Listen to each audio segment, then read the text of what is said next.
Hey, what is up? Welcome to this episode of the Entrepreneur to Entrepreneur podcast. As always, I'm your host, Brian Lofermento, and I am so excited about today's episode because I'm convinced we have such a shining example of an entrepreneur that is not solving industry problems. This is an entrepreneur solving societal problems. This is a really great example of what it means for entrepreneurs to be the change that we wish to see in the world. So I'm really excited to introduce you to today's guest. Her name is Carolyn Berg. Carolyn is the founder and CEO of Koble Collaborative. Carolyn is also a licensed civil engineer, a certified facilitator, and a graduate of California Polytechnic State University in San Luis Obispo. Through her work, she empowers communities to tackle complex challenges through collaboration, strategy, and facilitation. With more than 20 years of experience working on regional initiatives in water resources, housing, climate resilience, public health, and economic development, how are those for massive problems to tackle?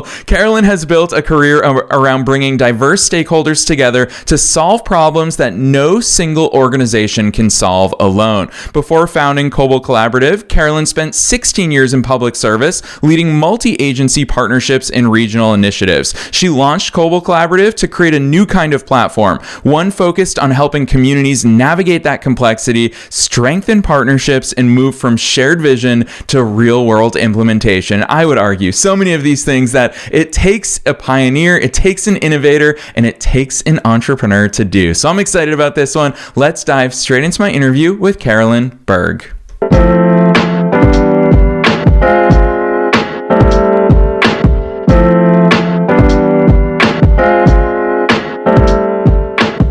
All right, Carolyn, I am so very excited that you're here with us today. First things first, welcome to the show. Thank you so much. I'm excited to be here, Brian, and so happy to meet you. Heck yes, likewise. You and I have obviously been coordinating to make this happen for quite some time now, so it's really fun that the moment has arrived. And you heard in my teaser to this episode that I really think that you are one of those entrepreneurs that's solving societal problems. So I'm excited to dive into that stuff. But first, we've got to put the spotlight on you. Take us beyond the bio. Who's Carolyn? How'd you start doing all these cool things? Hey, thanks. That's super sweet. I was thinking about this leading into today, and I think the ethos I bring into the work I do started in childhood. I've just always been deeply curious about other people, about what drives people, what makes us tick, what's in our core and kind of at the heart of each of us. And I've always wanted to form deep connections and find common ground. And whatever the roles looked like, whether it was like team captain or just as friends and friend groups, looking for ways to unify people and serve communities. And I think another little fun aspect of how I've always been built was always loving travel and adventure and exploration, to learn about other cultures and ways of doing things. And so I think at the heart of all of that is really people. It's kind of like what brings us together, what unifies us. And I think you mentioned the university I went to early on. That was by chance that I ended up at that university. It's an incredible place. And there's this ethos of learning by doing where, you're constantly testing out ideas and working collaboratively on teams with that. And while I was there, I took an engineering internship with the local county government. And that was such a blessing that I had no idea at the time. It was just a job in the beginning.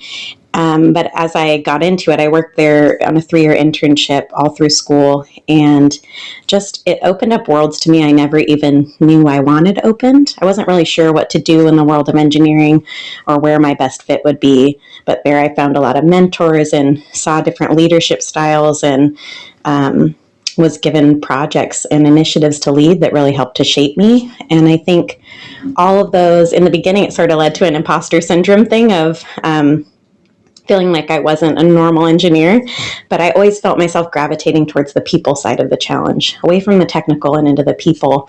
But that, I think over time, even though I didn't see myself as an entrepreneur, I think that's what led me to where I am today. And sort of the choice to take on creating a business came from a lot of that work I did at the county and in the public sector, and helped me find that entrepreneurial spirit I didn't realize I had. Yeah, I really appreciate that overview and really your story, Carolyn, and how you trusted yourself and trusted your path to just always step into what that next chapter of public service looks like. And this is a path, Carolyn. I've been so excited to have you on the air with us today because this is a path that I hope more people realize this is a wide open door for us. I remember when I majored in economics and finance in undergrad, I was convinced the way that I could best serve the world was through going into the public sector, was working in governments, working in municipalities or nonprofits. And I wish somebody had taken hold of me all the way back then and said, you can do a lot as an entrepreneur. You can build bridges that previously haven't existed. It's pretty clear to me in your backstory that you recognize that along the way. Talk to us about that transition into entrepreneurship, because I think that you're forging a path that more and more people will take, but I'm really grateful you found it when you did. What was that thought process like? Oh, thanks. Yeah, I hope so too. I think there's big sticky problems and it needs all of our hands on it. So I appreciate you saying that. Like I said, I didn't actually see myself as an entrepreneur. I thought I'm a public servant at heart. This is where I should be. This is where I feel purpose. And along the way, being an engineer and working on these regional multi-agency initiatives and across all those issue areas you mentioned earlier, I had the opportunity to lead these different programs and initiatives. And in the last 6 years at the county, I was being given problems that had no models to look to. There was no existing structure out there. The first was on creating groundwater management agencies and programs where they never existed before. A new state law went into effect, and so we had to understand the rules around that and understand the challenges that each of these different groundwater basins and the communities were dealing with, and then launch that forward into governance structures and actions. And similarly, at the very end of my time in public service, I was working on an affordable housing and infrastructure planning initiative. So working across all of the local communities and the entire region to identify paths forward together. And I think both of those started to build a confidence that I could step into kind of the unknown. And as long as I had a genuine care and curiosity about the problem and the people that were involved, there were going to be so many doors open and paths ahead. And I think so that really started building this understanding of that I did have an entrepreneurial spirit. I'd say subconsciously. I didn't see it at first. And I think the other part was recognizing through all of those, in terms of what we do now as a company, I think I recognized the hardest problem was never the technical aspects of it. As an engineer, I think there's a lot of smart people and a lot of great ideas out there, but programs still have a hard time moving forward, and public agencies have a hard time getting initiatives to move ahead and move into real tangible outcomes. And I think a lot of times what I found was the barrier was alignment. So bringing organizations and people and communities into a safe and trusted space where they could make decisions together and find that vision and decide on a path forward together. So I just found myself increasingly drawn to that type of work and realizing that was a barrier so many of these big sticky issues came up against. And it was a strength I could bring to the table of how to unify people, how to create those safe spaces for conversation. And this is long-winded, sorry. I think the other part was it was a big, hard choice to leave the public sector against a lot of people's advice, I'll call it, that you don't leave the public sector. It's a good, stable job. There's purpose and mission-driven work. But I was going through some things and had some health challenges, and I just kind of had this deeper voice telling me, like, there's something different I should be doing. And I made the hard choice to leave public service and step back long enough to reflect and recharge. Did some fun traveling and took some space just to really be with myself and talk with different friends and colleagues as I was mulling over different options for the future. And I think it was really twofold. I was being asked to come and work for different organizations, but feeling like that doesn't feel like the right fit for me. Like people I respect, work they're doing matters, but I felt like I kind of want to do it on my own. And I want to have some independence and freedom to engage with the communities I want to engage with and do the work I want to do to make that meaningful impact. And I I ended up leaving for doing a 1-month yoga teacher training in Bali. And it was there that I really got the clarity that I was, as I kind of stilled my mind and kind of came back like ready to take on consulting and find that new path forward by creating Koble Collaborative and realizing there is a deep need. Like you said, I think it was stilling the imposter syndrome long enough to say like, no, there's a reason people are reaching out and wanting the support in their organizations. A lot of people feel the need to have support in building partnerships and communicating hard things to their communities and finding a path forward together. So that's how I created Koble Collaborative, and now I think we're still at the tail end of our startup phase, but we're working with a number of public agencies and nonprofits and doing really fun work, bringing people together and creating those paths ahead. Yeah, I really appreciate that backstory, Carolyn. And you call it long-winded, but I'm going to call it anything but that, because the truth is, for all of our businesses, is that it's the culmination of all of those, what seems like tangents at the time that birthed all the things that we create. And Cobalt Collaborative only exists because of all of those twists and turns and good advice and mixed advice and then all the things in between, and going to Bali for yoga, and all of those things obviously led you to making the decision that you have. And there's one thing I really want to call out for listeners, because you're so gracious and articulate in the way that you describe it, and that is that concept of permission, and that concept of imposter syndrome is that all of us, when I see any entrepreneurial story, it jumps out from the page at me, is that yeah, we all second guessed ourselves and 10x guessed ourselves. And we said, who am I to be starting this thing? There's a million business podcasts in the world. Why did I start this one? Well, it's because nobody else had permission either. Not a single other business podcast. Nobody gave them a stamp or a certification that said, you are the one to do this. We all independently had to trust ourselves and to take that giant leap. And huge kudos to you in what Koble Collaborative has grown into, because again, being that bridge between nonprofits, being that bridge between community governments and local establishments, it's such an important role that you play. And Carolyn, I'm going to argue that you uniquely can play because of the culmination of all of the things that you've done up to this point. So I really appreciate the open admission about imposter syndrome, because we've all felt it. So listeners, take that away. But Carolyn, I'd love for you to go deeper into Koble Collaborative, the idea, because I'm sure that what you had in your head isn't exactly what it is today, because businesses evolve along the way. And I'm sure that evolution has come from a business standpoint. It's come from you, personal development standpoint. Walk us through that evolution, what it started out as and what it is today.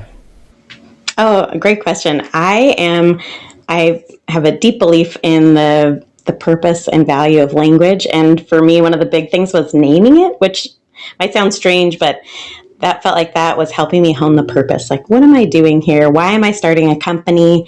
And so Koble is a Norwegian word. It means to connect. And that felt so apt. Like, the mantra we have on our team is building connection is at the heart of everything we do.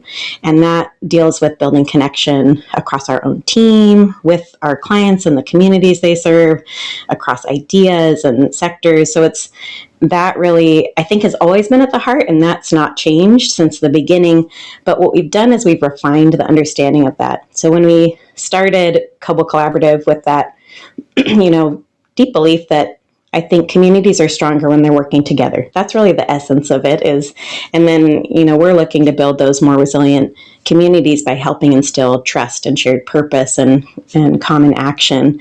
But we do that with this kind of Scandinavian ethos. It's my sister, who's my vice president, and I come from a Norwegian heritage, Scandinavian background. And I think a lot of the values that come from that culture resonate with us, from humility and connection and trust, love of nature, joy in their work, quality. There's just a lot of cultural touchstones that I've felt compelled to bring into the way that we work. And they really help us when we're designing processes and building partnerships and working with the different teams. And my colleagues, Annie, and then also our latest teammate who came on board, David, we all help each other with finding ways. How do we draw those values out? And I think in the very beginning, what's changed, in the beginning, it was just me. And then Annie came on board and now David. And I think we really help to refine that purpose and ask good questions of each other of who do we who should we be working with next? What's the approach we should take to best serve that client or that project and community need? And so in the beginning, I thought we'd be working on just water and all on community engagement, but we've actually found that in order to build that connection and kind of build collaboration, sometimes it's about helping an organization be stronger as an entity. And so we've also taken on doing team culture and dynamic, visioning, and then also strategic planning, so long-term thinking on goals for an organization. And I think why I say that's a shift, I didn't see that coming, but it is something we're naturally inclined to do, and it makes the nonprofits and public sector we work with stronger. And so I feel really positive about that addition that we brought on. Like, for an example, we worked with a housing authority here locally, and we were asked to come on to do strategic planning, but as we talked about it, they had changes in leadership, political changes happening at their board level, a lot of staff changes from the pandemic, and just a huge workload. And what Annie and I entered that conversation with this ethos of understanding. And so we asked a lot of questions and just listened. And as we did that, we realized, like, I think you've got some internal work that you want to do to better understand where you want to head as a team, what you as an organization care about, and what you need to feel stronger, like strengthen kind of that support system within. And then we tagged along after that to then do the follow-on larger strategic plan where they looked out years into the future and thought about how would they be most impactful as an entity. So that's an example of somewhere that went a different route than I thought we would as a company, but I'm so grateful that we did, because it's, I think, serving our community in new ways that I hadn't expected. Yeah, I really appreciate you going straight there in that answer, Carolyn, because so many of your answers come back to people and come back to team and come back to impact. And I've been really excited to hear your perspective on this, because I know that a lot of listeners will tune in and say, well, Carolyn, I think that we all agree we want to improve and resolve things like water resources, affordable housing, climate resilience, public health, regional initiatives, all of those things. It sounds like, and I think that as a kid, my uncle has always been a journalist in the worldwide political sphere. And so looking at the body of his work as a kid, it was really hard to wrap my head around the idea of, don't we all want the same thing here?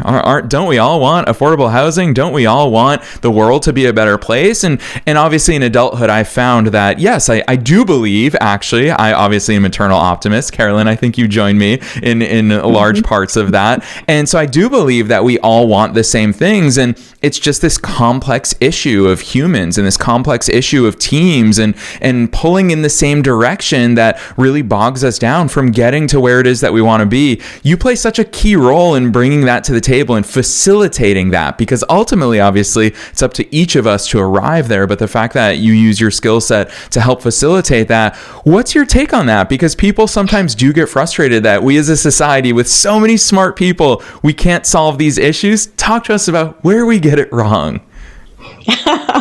Oh gosh, I don't know. I feel like I am an eternal optimist. That is very true. And I'm a continuous learner. And I think, I don't know if it's where we get it learned, but there's a quote I can't think of and can't attribute it to a person, but that idea of, oh gosh, where was my mind going? Sorry, I'm going to Carolyn, this is me all the time on the air. There's so many good quotes out there. No, but I was trying to think even what's the heart of what I was saying. Anyways, doesn't matter. I think that when we're looking at these big community problems, we're often faced with, like, tackling affordable housing, for example, but there's no one agency that owns that problem, and it's created by such deeper set societal choices and long-term things and individual actions happening now. And so I think it's more complicated than people often recognize or want to recognize. And we're in organizations that weren't structured, I think, to be kind of cross-pollinating and working together. And so it takes a lot of effort. I think that's what we get wrong, is sometimes we undervalue, what people refer to as quote unquote soft skills. But that's everything. Finding a way to work together and finding ways to listen to each other, to deeply understand. before we launch into problem solving, I think is so critical. An example that comes to mind, I had been put in charge of launching a first ever regional infrastructure and affordable housing plan. And, I was given a vague problem statement by my then boss, to figure out how to solve affordable housing and get the units built that our state law required. And I wondered, like, what does that mean? And I started reaching out to different colleagues, and I had only, I think, 2 weeks or 3 weeks in my role to figure out what's the path forward and then go present it to a bunch of region-wide leaders at this big conference setting. And so I didn't feel comfortable, I think, recognizing, like, I don't know all the answers. I also don't work in this arena. I don't work in housing. And I needed time to figure out who's in the space and what do they see as the problems. And I say all of this because I think it's an example of how we can step into hard problems.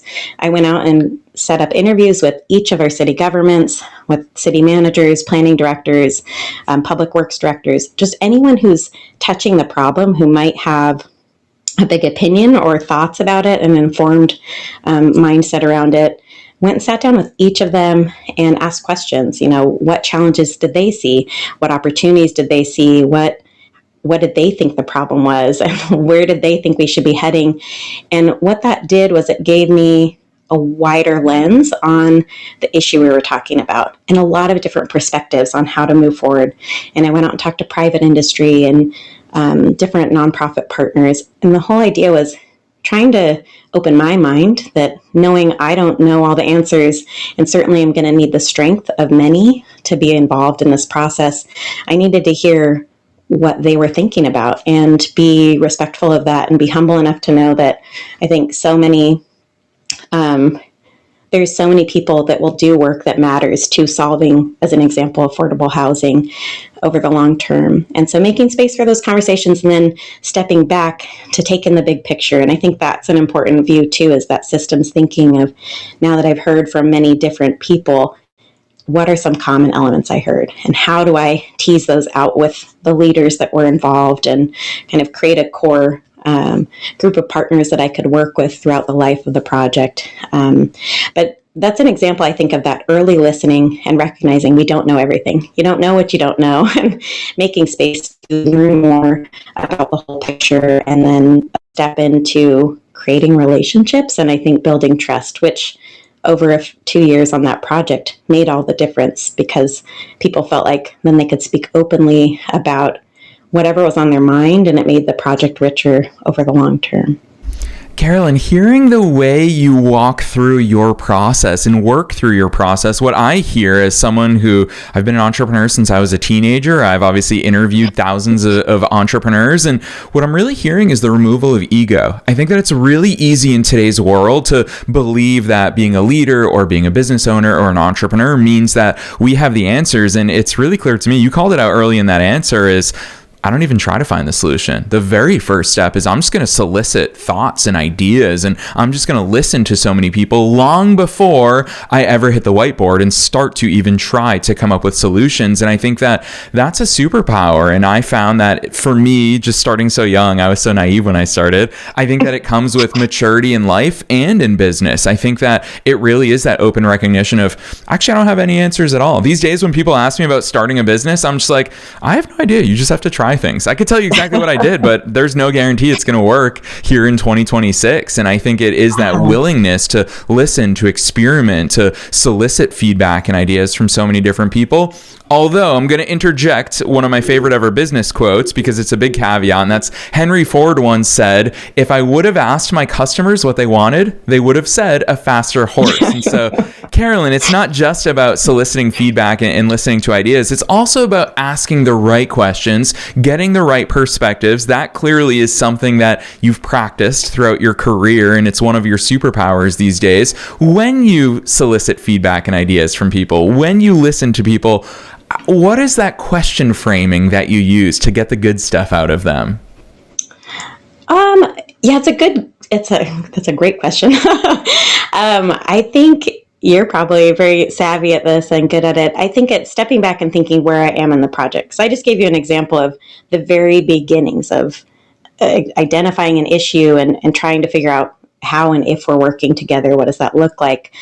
And I think it shifts over the course of a project. Like later on, I'm starting to guide towards, in the back of my mind, I'm thinking, what's the outcome of this project? Where are we trying to get to?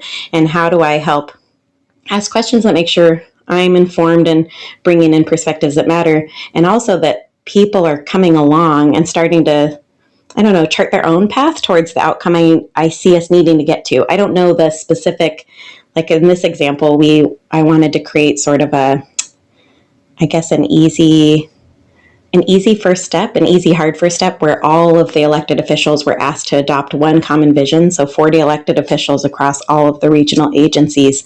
And that was our easy first step. And then there would be harder ones later. So I knew I wanted us to head towards something like that, having a common vision adopted.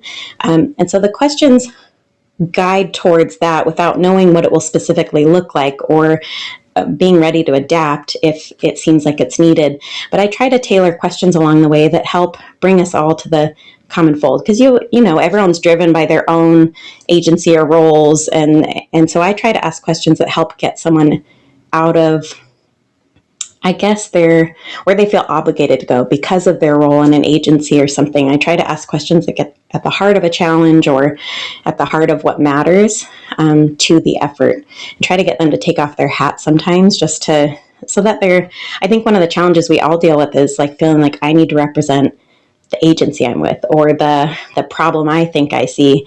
So I try to find ways of asking questions that get a little more underneath the problem, to the principles and core issues that are there. And then I try to build a path forward and bring in a lot of buy-in. So then it might be bringing, in that case, a draft vision to the table, and then having a core group of city managers and county administrators help me finesse that language, and asking questions to them to understand the political environment that we needed to work within. So it really changes over time. And as we get deeper into the implementation path, the questions become a lot more about getting someone to really think deeply about what's the day-to-day going to look like. How do you impactfully move forward, and what dates and actions do I need to take to make something happen? Make a big idea into little bite-sized pieces. So I think that the question asking morphs over time, and I'm nimble enough to, if in a conversation it doesn't feel like it's going where I thought it would, then like you're doing with this podcast, I try to meet someone where they are and then navigate the conversation to the best place, just depending on what I'm hearing from the people around the table. And you're right, sometimes there's a lot of disparate ideas. You kind of have to try to listen for the common core among many, because I certainly got a lot of wild ideas along the way too. And so that's good to be mindful of too, is trying to find like what's going to be actionable moving forward, and where am I able to bring in like other mentors and advisors' views, as I'm drafting up plans and strategies, or as my team's doing that. Yeah, I love those insights. I'm so appreciative of you going there with us here on the air. And of course, collaborative is right in the name of your business, and so rightfully so, because Carolyn, it sounds to me like collaboration trickles through every single aspect, every single operation, every single meeting, every single client engagement. It is literally the way through which you all operate. So huge kudos to you. And it's really cool to see how it does trickle into all of the things. Literally every corner we've peeked behind during today's conversation, collaboration has been at the heart of so many of those answers. So Carolyn, I told you before we hit record that time would absolutely fly by today, and it certainly has, but I've got to put you on the spot one more time, because I always ask this question at the end of every episode, and that is, with your entrepreneurial hat on, not limited to the things that we talked about today, but what's your best piece of advice for listeners? Knowing that we're being listened to by both entrepreneurs and entrepreneurs at all different stages of their own growth journeys, and knowing that you're one of us, you're a fellow entrepreneur, what's that one thing you want to leave them with today? Yeah, great question. I think for the entrepreneurs and entrepreneurs ready to take the next bold step, we touched on it earlier. I think learning to listen to that deeper voice, kind of your deeper heart, and going beyond the fears you might have, going beyond your ego, and listening deeply to where's your intuition leading you? Where do you think you need to be headed next? And it might not be easy, but I think that's a real good guide for us all to ground into. And I'd say, you said it with collaboration. I think genuinely investing in and building your relationships over time, creating those safe and trusted spaces, following through with actions you're taking and things you say you're going to do, make sure that people can understand you genuinely care and you are working hard on the projects that you take on, I think is super important. And then my last piece of advice is being in community with other professionals. I stay in touch with my former bosses who are great mentors. I also am in touch with other local entrepreneurs, and I think we help each other be buoyed and go to each other for advice, or just lean on each other when something's hard. So I think that's also a really big thing, is leaning on your community as well. Yes, and hopefully, listeners, myself, Carolyn, all of the Entrepreneur to Entrepreneur community, hopefully you realize that we are all in this together. So, Carolyn, I so appreciate those words of wisdom and advice for our listeners worldwide, and it's a very easy, natural segue for me as a podcast host, because I'm super excited for listeners to reach out to you, to go find all the cool work that you're doing online. So, for listeners who want to see all the important projects and meaningful projects and impactful work that you and your team do, drop those links on us. Where should listeners go from here? Yeah, awesome. Thanks. You can go to our website, which is just being overhauled by my teammate David right now, www.koblecollaborative.com. And we're also on LinkedIn, and we'll be posting more over the coming year about our fun projects in desal and housing and childcare and a number of other initiatives. So hope we get to interact with the rest of our entrepreneur and entrepreneur community moving forward. And thanks so much for your time, Brian. Yes, listeners, you already know the drill. We're making it as easy as possible for you to find those links down below in the show notes, no matter where it is that you're tuning into today's episode. Super easy, CobaltCollaborative.com. You don't have to worry about spelling. Just click right on through from wherever it is that you're listening to us right now. So, Carolyn, on behalf of myself and all the listeners worldwide, thanks so much for coming on the show today. Yeah, thanks, Brian.